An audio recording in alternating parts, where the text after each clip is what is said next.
Hai hai hai. Selamat datang kembali di channel Min Donghua. Kali ini kita akan melanjutkan cerita Donghua. Apoteosis.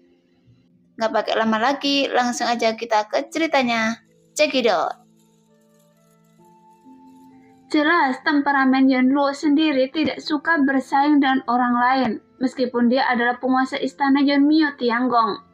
Dia sering berlatih secara diam-diam, dan dia tidak terlalu mementingkan posisi penguasa istana. Adapun Su Chan yang suka mendekatinya secara agresif setiap saat. Tujuannya tentu saja untuk mendapatkan posisi penguasa istana. Kali ini, Yonluo bertanya kepada mereka dengan cara yang tidak seperti biasanya. Siapakah yang mempunyai keputusan akhir di sini? Bagaimanapun, Yonluo adalah penguasa Yeonmyo Tianggong. Namun wakil penguasa istana lainnya tidak memiliki banyak pendapat. Faktanya, mereka juga tahu alasan mengapa cincin cahaya merah gagal. Kebanyakan dari mereka tidak dapat secara akurat mengukur kesimpulan Lo Sheng yang menyebabkan situasi ini. Tapi Lo Sheng memang memenuhi syarat untuk berpartisipasi dalam warisan api. Jika Lo Sheng tidak memenuhi syarat, dia mungkin langsung diblokir ketika dia baru saja melewati cincin kabut merah. Dan mereka hanya ingin tahu berapa banyak daun teratai yang dibuka Lo Sheng. Adapun Su Chan, dia hanya ingin mencari masalah. Melihat Yonluo semakin kuat sekarang, Su Chan hanya memiliki sedikit kekejaman di matanya. Tapi dia tidak berani mengatakan apa-apa lagi. Adapun prajurit di bawah yang belum melewati cincin awan merah, bagaimana mereka berani mengatakan apapun di depan Yonluo? Pemilihan cincin kabut merah telah selesai. 356 prajurit yang melewati cincin kabut merah kali ini ikut dengan saya. Setelah mengatakan itu, Yonluo terbang ke satu arah tanpa menoleh ke belakang. Setelah para prajurit yang Yuntang saling memandang, mereka segera mengikuti di belakang Yonluo. Adapun wakil penguasa istana lainnya, dia juga memimpin beberapa prajurit untuk mengikuti. Pada saat yang sama, Lo Sheng dan An Xing mengikuti di belakang tim.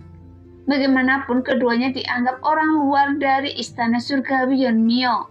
Meskipun mereka secara nominal adalah pejuang dari Ling Yuntang, mereka sebenarnya memiliki kekuatan yang sebanding dengan prajurit yang Yuntang. Hal yang paling mengerikan adalah keduanya adalah pejuang di alam hidup dan mati, dan di antara mereka, Lo Sheng adalah yang paling keterlaluan, hanya di alam hidup dan mati tingkat kelima. Mengikuti Yonluo di sepanjang jalan setelah meninggalkan Yeonmyo Tianggong, semua orang berbelok ke lorong luar angkasa. Dalam 30 jam berikutnya, ratusan orang mengikuti Yonluo dalam perjalanannya. Meskipun kecepatan setiap orang tidak lambat, perjalanan melalui alam besar seringkali memakan waktu bertahun-tahun. Bahkan jika mereka masuki jalur alam besar, jarak yang ditempuh oleh banyak prajurit masih tidak seberapa dibandingkan dengan alam besar. Setelah meninggalkan lorong luar angkasa bersama Yonluo, semua kota besar muncul di depan semua orang. Tapi ini bukanlah tujuan mereka, dan hanya sebuah stasiun jalan. Tentu saja ini adalah perhentian bagi para pejuang, tetapi ada puluhan juta makhluk hidup yang tinggal di kota besar yang dilayani oleh pemberhentian ini. Setelah sampai di penginapan ini, semua orang menaiki kapal besar dan memasuki bagian alam besar lagi. Untungnya dengan menggunakan kapal besar ini, semua orang tidak perlu mengeluarkan energi sebenarnya untuk terbang di udara. Lo Sheng juga menemukan tempat untuk berlatih dengan mata tertutup. Tetapi selain berlatih, Lo Sheng juga mencoba menjelajahi dunia bawah melalui ingatan akan situasi di dunia tersebut. Meskipun dia sangat jauh dari dunia, dengan perpaduan jiwa dan kehendak dunia, dia masih dapat terus-menerus mengekstraksi ingatan di dalamnya, kapan saja. Namun dia tidak dapat menggunakan kekuatan untuk mentransfer kemampuan ini. Saat diselidiki, dia menemukan bahwa Liu Yu telah naik. Ketika dia kembali ke benua Poseidon untuk kedua kalinya, Liu Yu telah berhasil mengatasi kesengsaraan lagi. Jadi kemungkinan besar dia sepertinya dipaksa untuk naik ke dunia atas. Dengan bakat Liu Yu, dia seharusnya bisa berkembang dengan lancar di klan Yoye, pikir Lo Sheng dengan ringan. Melihat wilayah tengah, tampaknya waktu bepergiannya dalam keadaan damai. Budidaya Su Lingyun terus meningkat, sementara Xiao Yoqin masih dalam keadaan menghilang. Adapun sosok Neng Yudi, dia tampaknya agak diberkati. Lo Sheng tiba-tiba memikirkan sesuatu dan mendapatkan kembali ingatannya, hanya untuk menyadari bahwa Neng Yudi sedang hamil. Jelas, kumpulan memori di dunia ini menyimpan semua kenangan dari kelahirannya hingga momen di depannya. Dia mencatat hampir semua yang terjadi setiap saat, dan Lo Sheng terus melihat ke belakang saat ini dengan menelusuri kembali memori Neng Yudi. Dia tiba-tiba menyadari bahwa Neng Yudi telah mengetahui bahwa dia hamil beberapa hari sebelum Lo Sheng pergi. Saya akan menjadi seorang ayah. Lo Sheng yang duduk di sana masih sedikit terkejut, tapi kemudian wajahnya penuh kegembiraan. Sayangnya dia hanya mengetahuinya setelah dia naik. Berpikir bahwa masalah ini tidak berada di bawah kendali Lo Sheng. Dia awalnya ingin tinggal di dunia bawah untuk sementara waktu, tetapi dunia tidak mengizinkannya. Dan sekarang, Lo Sheng telah naik dan tidak mungkin untuk kembali ke alam bawah dalam waktu singkat. Jadi ini hanya akan membuat Neng Yudi sengsara dan membiarkannya menghadapi ini sendirian. Bagaimanapun prajurit berlatih untuk melawan alam, dan kota Praja Lembut adalah makam pahlawan. Meskipun Lo Sheng mengkhawatirkan hal itu, dia juga tahu bahwa ada beberapa hal yang tidak dapat dia ubah, dan beberapa harus hilang. Setelah memeriksa ingatan ini lagi, masih belum ada jejak Xiao Yoqin. Sepertinya dia benar-benar tinggal di alam ungu. Tapi sayang tidak tahu apa yang sedang dilakukan gadis ini. Pada saat ini di alam ungu ada 3 lantai dan 1 menara di alam ungu. Lantai ketiga adalah menara Wan Xingqiong, menara kedua adalah menara Lan Yue, dan yang pertama adalah menara Wuding yang paling dihormati. Mengambil kata Wuding, menara Wuding ini secara alami berhubungan dengan orang tua Wuding. Namun menara Wuding ini memang sebuah menara yang tidak memiliki nomor pasti. Lebarnya 3.000 kaki dan tingginya 100.000 kaki. Saat ini Xiao Yoqin berada di lapisan tertentu di menara Wuding dengan temperamen buruk. Saya tidak ingin berlatih lagi. Xiao Yoqin mengangkat tangannya dan menghancurkan pedang raksasa yang tak terhitung jumlahnya yang tergantung di udara, sehingga prajurit lain di bawah pedang raksasa menghindar satu demi satu. Nona muda, ini tidak diperbolehkan. Master menara memerintahkan Anda berlatih selama 1 jam hari ini. Sebenarnya Nona muda, kemajuan Anda cukup cepat. 1000 kali lebih cepat daripada prajurit biasa. Jadi akan sangat bermanfaat bagi Anda untuk berlatih lebih banyak. Banyak orang datang ke sisi Xiao Yoqin dan menawarkan kenyamanan. Saya tidak ingin berlatih. Xiao Yoqin menangis sedih. Sebelumnya dia belum pernah berlatih serius ini sejak dia lahir. Ketika dia berada di kota Sutian, anggota keluarganya secara alami memiliki temperamen seperti itu. Oleh karena itu, meskipun dia memiliki tubuh yin ungu, dia tidak sebaik prajurit lain ketika dia masih di dalam alam pil dewa. Karena Lo Sheng naik, dan dia berpikir untuk bertemu Lo Sheng di dunia atas, dan memberinya kejutan besar. Kemudian dia menyetujui Pak Tua Wuding untuk memasuki menara Wuding sebagai murid. Pada awalnya Xiao Yoqin dapat menanggungnya, tetapi seiring berjalannya waktu dia tidak dapat menahannya lagi. Jadi dia semakin menentang latihan dalam beberapa hari terakhir, yang membuat murid-murid lain di menara Wuding depresi setengah mati. Waktu Xiao Yoqin datang ke menara Wuding sangat singkat, dibandingkan dengan waktu puluhan ribu tahun. Beberapa bulan terakhirnya hanyalah momen yang singkat. Dalam beberapa bulan ini, Xiao Yoqin telah memecahkan berbagai rekor secara terus-menerus, dan memilikinya bakat luar biasa, hanya bisa membuat murid lain iri. Alasan utamanya adalah tubuh Jiyin ungu yang tidak dimiliki oleh prajurit biasa. Yang membuat semua orang semakin terdiam adalah Setelah Shoyokin bertahan dalam waktu sesingkat itu, dia tidak tahan lagi dan ingin menyanyikan bakat hebatnya. Tentu saja Pak Tua Wuding tidak akan membiarkan pemborosan sumber daya semacam ini. Meskipun Pak Tua Wuding telah keluar akhir-akhir ini, dia telah memerintahkan beberapa tetua untuk menjaga Shoyokin, seperti sebuah harta karun. Melihatnya, tidak mengherankan jika itu telah menarik perhatian banyak orang yang cemburu. Yokin, perjalanan seni bela diri adalah tentang ketekunan dan ketekunan. Jika Anda tidak memiliki sedikit ketekunan, bagaimana Anda bisa mencapai hal-hal besar? Tujuan besar apa yang Anda inginkan? Saya punya suami sendiri dan saya hanya seorang gadis kecil, tanya Shoyokin. Sesepuh lainnya menggelengkan kepalanya. Saya tahu bahwa suami Anda jelas bukan apa-apa. Dunia pejuang juga sangat kejam, bahkan jika mereka adalah suami istri, ada alasan untuk pasangan yang baik. Di masa depan, apakah Anda ingin bersama suami Anda dan terbang bersama? Maka kerja keras hari ini adalah yang paling penting. Loseng, bukan orang seperti itu, balas Shoyokin. Dia benar-benar tidak tahan dengan latihan yang membosankan seperti itu. Mendengar kata-kata Shoyokin, sesepulannya mencibir dan berkata, saya akui apa yang Anda katakan itu benar, tetapi sangat normal bagi seorang pria untuk memiliki 3 istri dan 4 selir.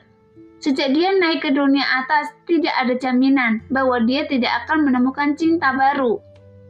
Sekarang kekuatan Anda terlalu rendah, bagaimana Anda bisa bersaing dengannya? Faktanya, tetua ini hanya menebak-nebak. Dia tidak mengenal Loseng. Jadi bagaimana dia bisa mengetahui karakter Loseng? Hanya saja dia mendengar pemilik menara pernah menyebutkan bahwa Loseng adalah pria kecil yang disukai tuannya. Namun untuk membuat Shoyokin berkonsentrasi pada kultivasinya, dia hanya bisa berbicara omong kosong seperti ini. Setidaknya itu akan membuat Shoyokin waspada atau termotivasi untuk berkonsentrasi pada kultivasinya. Saya tidak peduli. Sangat disayangkan, metode ini telah digunakan terlalu sering, dan betapapun bagusnya efeknya, metode ini terhapus oleh perasaan membosankan selama latihan. Shoyokin hanya duduk di sudut dan menolak berlatih pedang. Melihat Shoyokin begitu keras kepala, para tetua tidak punya solusi yang baik, dan masing-masing dari mereka merasa sakit kepala. Wanita kecil ini sebenarnya bukan orang biasa yang sulit. Faktanya bakat Shoyokin sudah cukup bagus sejak dia masih kecil. Setidaknya tidak lebih buruk dari Shoji. Namun dia keras kepala sejak dia masih kecil dan telah mengalami segala macam pelecehan. Jadi tidak ada yang berani memaksanya untuk berlatih. Itu juga satu hal yang menjatuhkan hal lain. Jika ada orang di dunia ini yang bisa membuatnya menuruti kata-katanya, saya khawatir hanya ada satu Loseng. Karakter-karakter ini sekarang tidak dikenal di dunia ungu, tetapi tidak ada cara yang baik untuk menghadapi Shoyokin. Pada saat ini, sesosok tubuh diam-diam muncul tidak jauh dari sana. Ketika Shoyokin melihat sosok itu, dia berkata dengan wajah sedih, "Tuan!" Ketika orang lain melihat pria itu, mereka berteriak dengan hormat, "Tuan Menara!" Orang tua Wuding berjalan kembali perlahan. Melihat Shoyokin seperti ini, dia tersenyum tipis dan berkata, "Dalam beberapa tahun, medan perang impian akan terbuka." Shoyokin memiliki ekspresi aneh di wajahnya dan bertanya, "Tuan, apa medan perang impian itu?" Orang tua Wuding hanya tersenyum dan berkata, "Yokin pernah ke ruang mimpi sebelumnya, kan? Di alam atas, membangun ruang impian adalah metode yang sangat umum.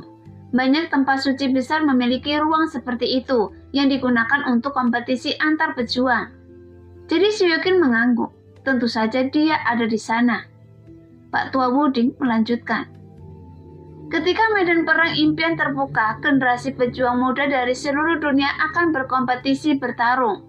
Saya yakin Loseng pada saat itu juga akan memasukinya." Setelah Shoyokin berpikir sejenak, dia berkata, "Kalau begitu, Jika Anda bisa masuki alam laut dewa selama periode ini, saya akan membiarkan Anda masuki medan perang impian. Jika Anda dapat mengandalkan kekuatan Anda sendiri untuk bersaing dalam memperebutkan tempat Anda di medan perang impian, akan mudah untuk bertemu Lo Sheng. Wuding tua berkata sambil tersenyum. Hah? Wajah Siokin menunjukkan ekspresi terkejut. Namun, apa yang akan Anda temui di ruang mimpi adalah sebuah ras di dunia. Ada banyak jenius dari berbagai ras dengan kekuatan yang sangat kuat, dan para super jenius itu tidak bisa diremehkan. Jadi, tidak mudah untuk bertemu Lo Sheng. Pak Tua Wuding terus berkata, benarkah? Setelah mendengar ini, ekspresi Siokin perlahan berubah. Faktanya, setelah masuki menara Wuding, Siokin juga memahami banyak hal. Secara alami, dia juga memahami kelebihan tubuh Yin Ungu dan ketinggian yang bisa dia capai di masa depan. Namun dia sangat percaya diri dengan bakatnya, tetapi tidak percaya diri dengan ketekunannya. Adapun kurangnya kepercayaan pada ketekunan, salah satu harapan besarnya adalah dia merasa jika dia terus berlatih seperti ini, dia tidak tahu kapan dia bisa melihat Lo Sheng lagi. 10 tahun atau 100 tahun?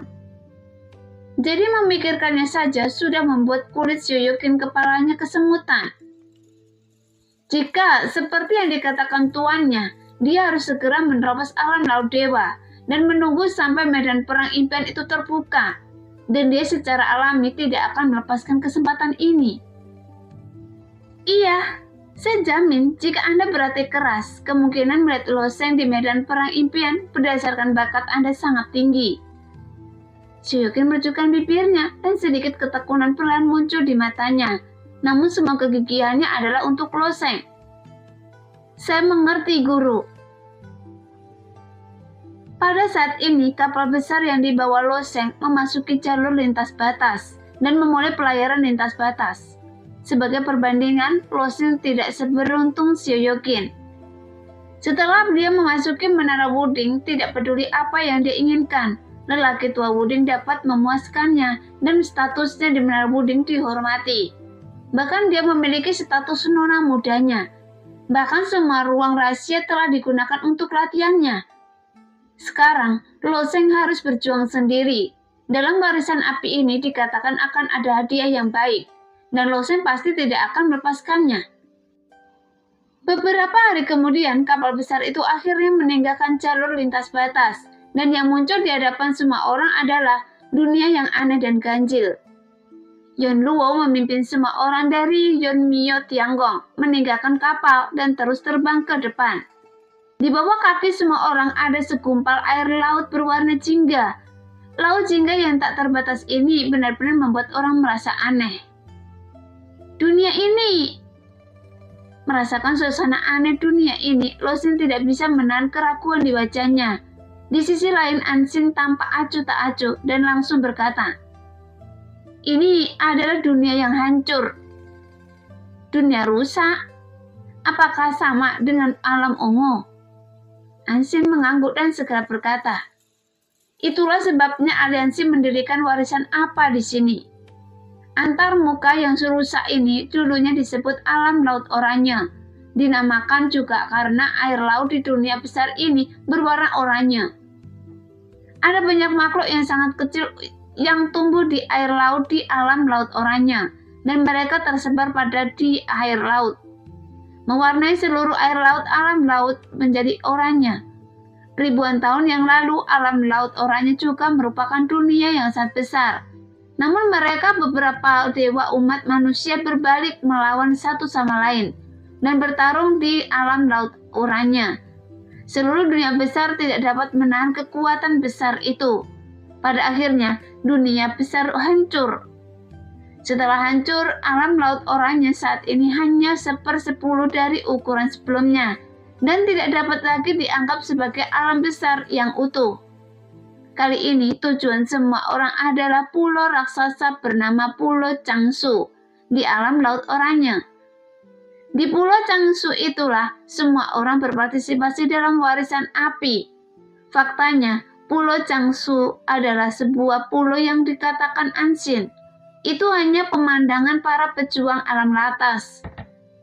Menurut standar alam bawah, luas Pulau Changsu sudah 10 kali lipat luas alam tengah dan bisa disebut benua raksasa.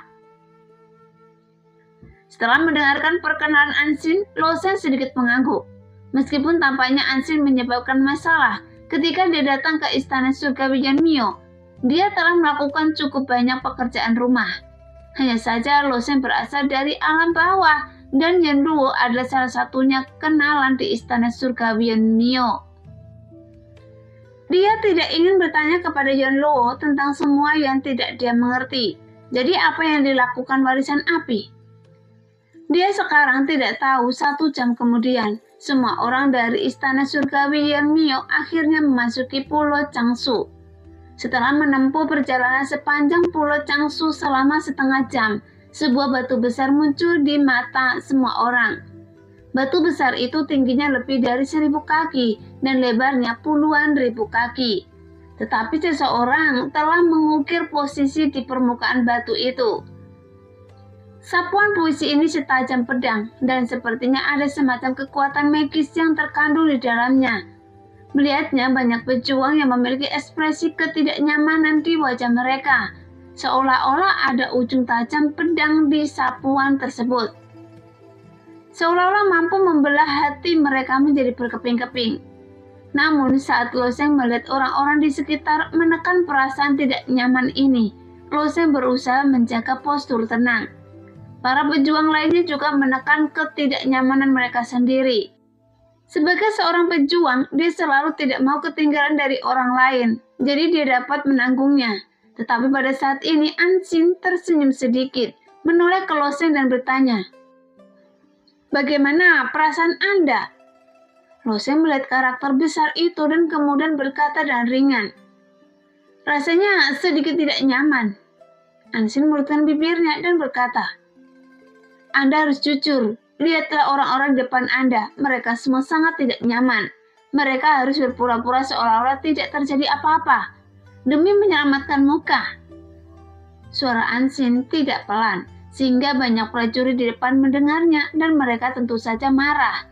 Karena Anxin mengungkapkannya, bagaimanapun niat pedang yang terkandung di dalamnya bisa langsung menunjuk ke hati mereka. Karena niat pedang ini sempurna tanpa cacat apapun. Namun meskipun mereka marah, Anxin tidak peduli sama sekali.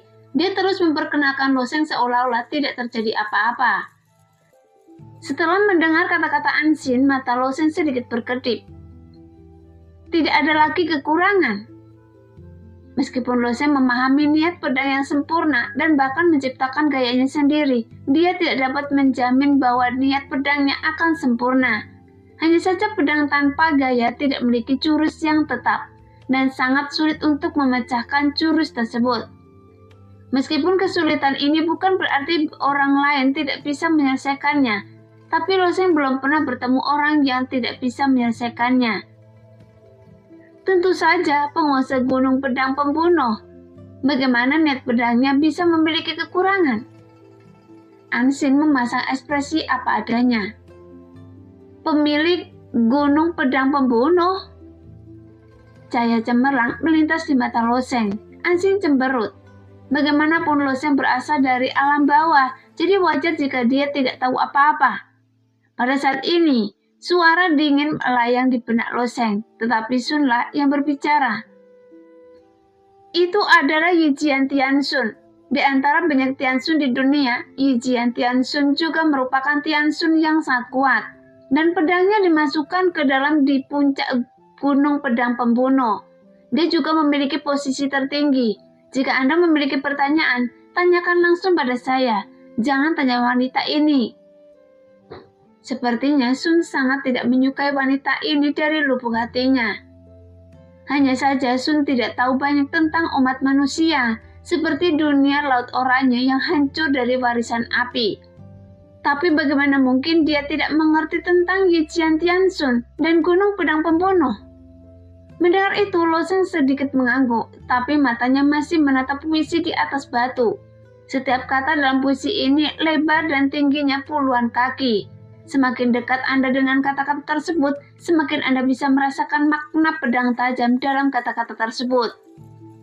Namun para prajurit di depan telah memalingkan muka saat ini, menolak untuk melihat langsung ke karakter besar ini. Tapi mata Lo Sheng menjadi semakin serius. Ketika dia melihatnya seperti ini, karakter besar itu tampak menjadi hidup. Dan ada niat pedang yang datang langsung ke arah Lo Sheng. Bayangan dari niat pedang itu terlihat sangat samar, sehingga Lo Sheng menatapnya dengan serius untuk waktu yang lama, dan dia hanya melihat beberapa bayangan. Namun Lo Sheng tidak melawan, tetapi membiarkan niat pedang itu menembak ke arahnya. Saat niat pedang itu ditembakkan ke tubuhnya, dia merasakan perasaan yang sangat tidak nyaman di tubuhnya, seolah-olah dia benar-benar telah ditusuk. Ternyata alasan kenapa semua orang merasa tidak nyaman saat ini, karena mereka melihat kata-kata tersebut yang mengandung niat pedang yang tidak terlihat tersebut. Memikirkan hal ini, cahaya terang tiba-tiba muncul di mata Lo Sheng. Bisakah niat pedang tak kasat mata ini digunakan untuk mengasah niat pedang lagi? Meskipun dia memiliki dugaan di benaknya, Lo Sheng masih sedikit tidak yakin. Namun Lo Sheng akan tetap mengeksperimen. Yuan Luo di depan pemimpin semua orang untuk bersiap mengelilingi batu besar itu. Pada saat yang sama, dia berbalik untuk memberitahu semua orang. Kali ini, tujuannya ada di balik batu besar ini. Ansin juga memandang Lo Sheng dengan rasa ingin tahu dan bertanya, "Hei, apakah yang Anda lakukan?" Yuan Luo juga berputar-putar meskipun dia tidak peduli dengan Lo Sheng. Warisan api sangat penting, tapi dia tidak tahu apa yang dilakukan Lo Sheng saat ini. "Lo Sheng, ada apa?" Yuan Luo mengikuti pandangan Lo Sheng dengan bertanya, "Apakah ada yang salah dengan kata-kata ini?" Lo Sheng berkata, "Saya ingin mencoba." "Apa yang Anda coba?" Yuan Luo bertanya dengan rasa ingin tahu. Ansin juga penuh rasa ingin tahu dan memandang Lo Sheng dengan aneh. Pada saat ini, Lo Sheng telah mengeluarkan pedang Dewa Li Feng. Dia memegang pedang panjang dan menunjuk ke karakter besar dan berkata, "Saya melihat beberapa niat pedang yang samar. Saya ingin mencoba apakah saya dapat menggunakan pedang ini untuk mengasah niat pedang saya." Setelah mendengar apa yang dikatakan Lo Sheng, pupil Yuan Luo dan Ansin tiba-tiba melebar. "Tidak mungkin, apakah legenda itu benar?" Ansin berseru dengan lembut. Yuan Luo juga menatap Lo Sheng dengan mata yang rumit. Sejujurnya, ketika Lo Sheng diperkenalkan ke istana surgawi Yanmio, Yuan Luo pernah berkata pada dirinya sendiri bahwa apapun yang terjadi pada anak ini mungkin akan terjadi. Jadi dia tidak terlalu terkejut. Tapi dia tidak menyangka bahwa Lo Sheng datang ke istana surgawi Yanmio dalam waktu sesingkat itu. Dia memberikan banyak kejutan sehingga membuatnya merasa sedikit tidak bisa diterima. Karena reaksi berlebihan dari kedua orang ini, Lo Sheng menunjukkan ekspresi aneh di wajahnya. Karena dia tidak cukup fokus. Bayangan samar dari niat pedang menghilang, yang menunjukkan niat pedang ini sepertinya membutuhkan banyak konsentrasi untuk terlihat. "Ada apa?" Lo Sheng bertanya dengan aneh. Yuan Luo tidak menjawab pertanyaan Lo Sheng, tetapi terus bertanya, "Bisakah Anda benar-benar melihat niat pedang itu?" Ansin juga menatap Lo Sheng. Dia tidak berbicara. Yuan Luo sudah menanyakan apa yang ingin dia tanyakan. Itu hanya serangkaian cahaya pedang putih pucat. Lo Sheng menggambarkannya. Panjangnya sekitar 2 kaki dan pedang yang cukup pendek. Pedang Dewa Li Feng di tangan Lo Sheng panjangnya 5 kaki, hampir 2 kali panjang bayangan pedang putih itu. Namun Yuan Luo mengangguk dan menarik nafas. Itu memang pedang Yi Shen, setinggi 2 kaki dari niat pedang Yi Jian Tianshun. Pedang Yi Shen panjangnya 2,5 kaki berwarna putih dan dikatakan sebagai ahli pedang yang bisa bermain catur dengan para dewa. Ansin mengerutkan bibirnya. Dia lebih mempercayai kata-kata Lo Sheng daripada Yuan Luo. Sekarang Yuan Luo baru saja bertanya kepada Lo Sheng dengan beberapa keraguan. Tetapi Ansin baru saja datang jauh-jauh. Dia sudah tahu bahwa Lo Sheng tertarik dengan masalah tersebut di alam Laut Oranye. Tapi dia bahkan tidak tahu siapa Yijian Tianxun. Jadi semakin mustahil untuk mengetahui legendanya. Tentu saja tidak mungkin Yuan Luo mengarang cerita untuk membodohi mereka. Melihat ekspresi kaget Yuan Luo, Lo Sheng bertanya, "Ada apa dengan kalian?" Meskipun kejadian ini terjadi dalam umat manusia, legendanya masih sangat terkenal. Kata Sun kepada Lo Sheng saat ini, karena dewa surgawi ini diberi nama Yijian Tianxun karena ilmu pedangnya, yang menurutnya dapat bersaing dengan dewa sejati. Namun tidak ada keturunan Yijian Tianxun dan teknik pedang Yizhen miliknya juga menghilang seiring hilangnya Yijian Tianxun. Legenda mengatakan bahwa Yijian Tianxun mengukir keterampilan pedangnya dalam sebuah puisi. Puisi ini sebenarnya menjadi kata-kata di batu besar di depan Lo Sheng. Jika seseorang dapat melihat niat pedangnya dalam puisi ini, maka dia dapat memahami metode Yijian Tianxun, dan dia dapat dianggap mewarisi mantelnya, dan legenda ini juga pernah terkenal. Sehingga para pendekar pedang yang tak terhitung jumlahnya telah menghabiskan tabungan mereka, dan bahkan menjadi miskin, hanya untuk membaca puisi ini, untuk menyadari dari pengetahuan rahasia seumur hidup Yijian Tianxun. Bagaimanapun, itu adalah ilmu pedang yang dapat bersaing dengan dewa sejati, dan itu adalah penguasa gunung pedang pembunuhan. Keterampilan pemangkusnya adalah ilmu pedang yang dapat bersaing dengan dewa sejati, sehingga itu cukup untuk membuat semua pendekar pedang menjadi gila. Sekarang, Sun telah mengatakan bagian pertama dalam pikiran Lo Sheng, dan sisanya diserahkan kepada Yuan Luo, yang menunjuk ke pulau di bawah. Di bawah batu besar ini terdapat hamparan gobi. Lihat, lubang-lubang kecil yang padat ini di gobi. Lo Sheng melihat ke arah yang ditunjukkan oleh Yuan Luo, dan kemudian menyadari bahwa ada sepotong gobi di bawah, dan ada lubang-lubang kecil yang padat di atas potongan gobi ini. Melihatnya sekilas membuat kulit kepala Lo Sheng mati rasa, karena lubang-lubang kecil ini jumlahnya tak terhitung jumlahnya. Apa ini? Lo Sheng bertanya dengan aneh. Para pendekar pedang itulah yang duduk dengan tenang di depan batu besar ini, bermeditasi untuk memahami.